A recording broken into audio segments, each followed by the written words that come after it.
Airbnb is huge today. On any given night, you could have as many as 2 million people staying in an Airbnb all around the world. You know, our mission is that everyone can belong anywhere. We're talking, 300 million stays on any average year, and there's tyranny in numbers.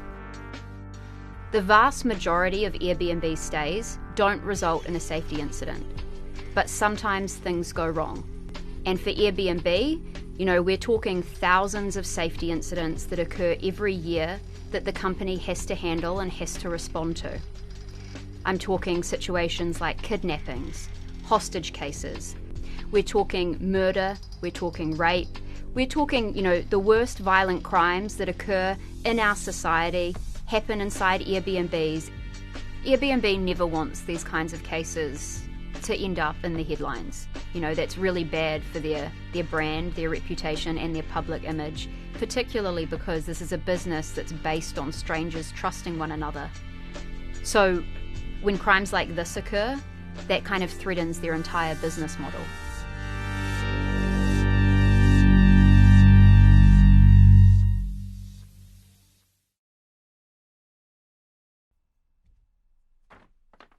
I'm Olivia Carville. I'm a reporter on Bloomberg's technology team, and I've been covering online travel companies like Airbnb for the last 2 years.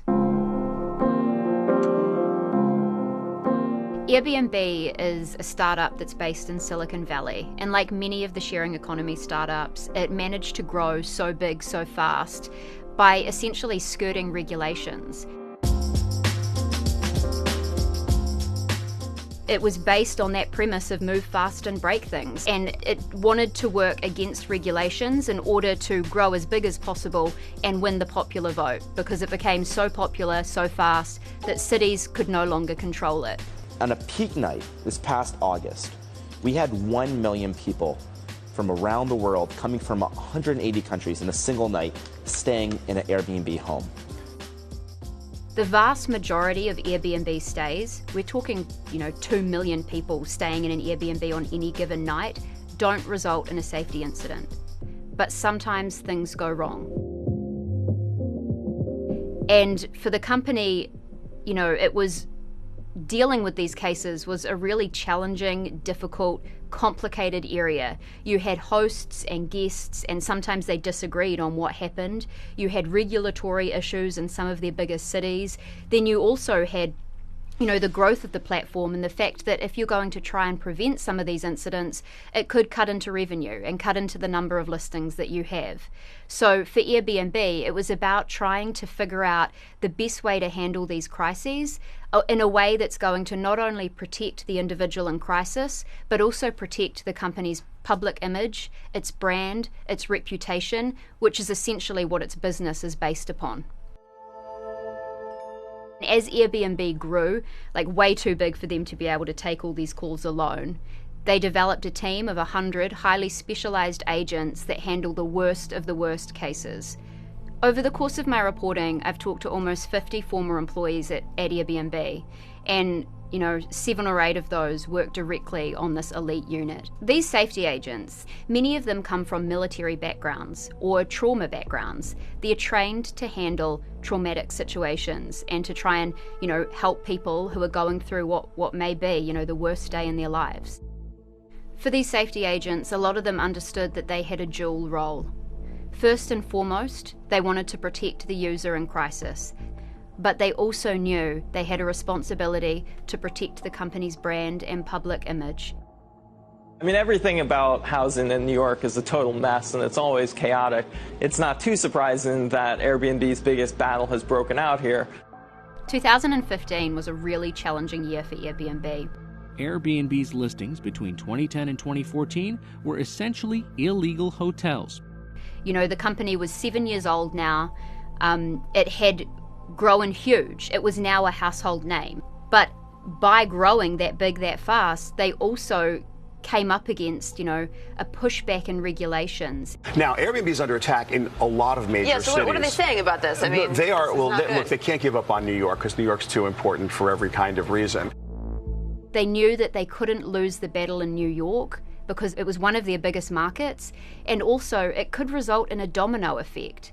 If other cities around America saw New York City either backing down on regulations or enforcing stricter regulations, that could in turn be rolled out right across the country.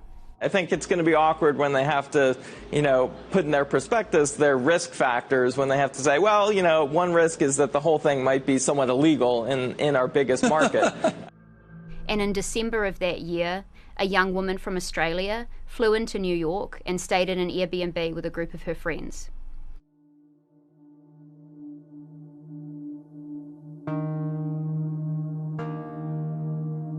They picked up a key from the local corner bodega without even needing identification.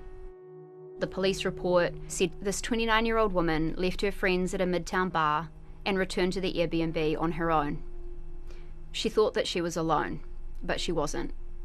There was a man inside the apartment, hiding in the shadows, with a kitchen knife.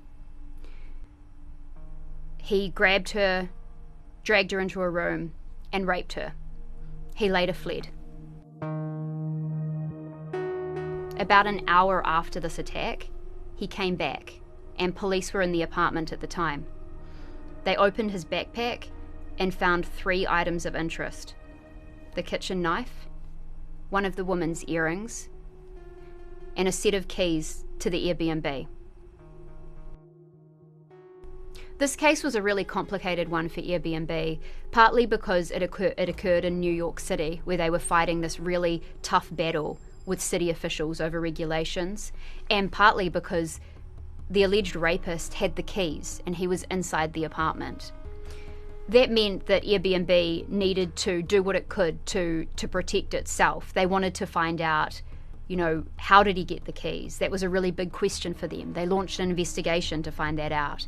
But before they did anything like that, before they thought to kind of protect their own reputation here, they really focused on doing what they could to help this young woman.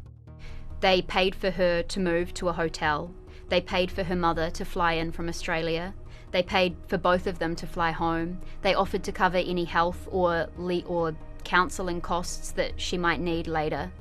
But inside the company, internally, they also launched an investigation. They wanted to know, how did the alleged rapist get the keys? How did he get inside that Airbnb? And when they found out that the keys had been left at the corner bodega, that then created, a problem of liability for Airbnb. They didn't have a policy around key exchange. They didn't tell their hosts how they did or didn't have to hand keys over to guests as they were arriving. So for Airbnb, they also, they wanted to know what was going to be said in court. They wanted to know if any media were going to pick up on this story. And they wanted to know what their legal liability potentially could be.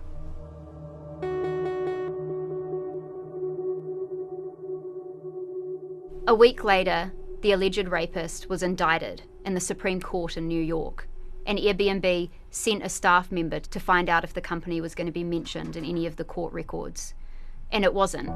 It wasn't mentioned in the police report, it wasn't mentioned by prosecutors. There's no mention of Airbnb really in any public record. This case has never been reported until now. And, for Airbnb, that was kind of lucky. This case never landed in the media. And, 18 months later, when this woman's lawyer reached out to the company, they signed a settlement for $7 million. And part of that settlement, there's a clause that says she cannot assert or imply responsibility on the part of the company. We've spoken to legal experts who indicate that what this really did is gag the woman from saying, "I blame Airbnb."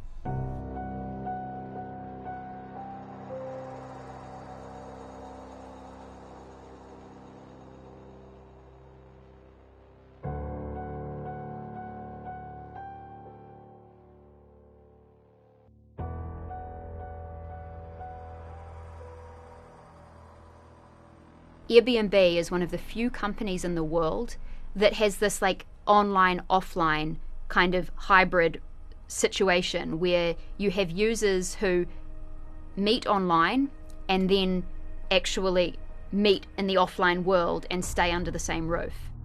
And that means that the company, at the end of the day, really has to take more responsibility than other social media platforms might do. With Airbnb's terms of service, that really means that whenever there's a dispute between hosts and guests and the company, this is all handled behind closed doors in arbitration. Most of these cases don't even make it to the courtroom, and when they do, the company will settle them so it doesn't go on through the courts. And what that means is that there hasn't really been a legal precedent that's set to determine what Airbnb's liability is here. You know, is it really responsible for when things go wrong inside its listings?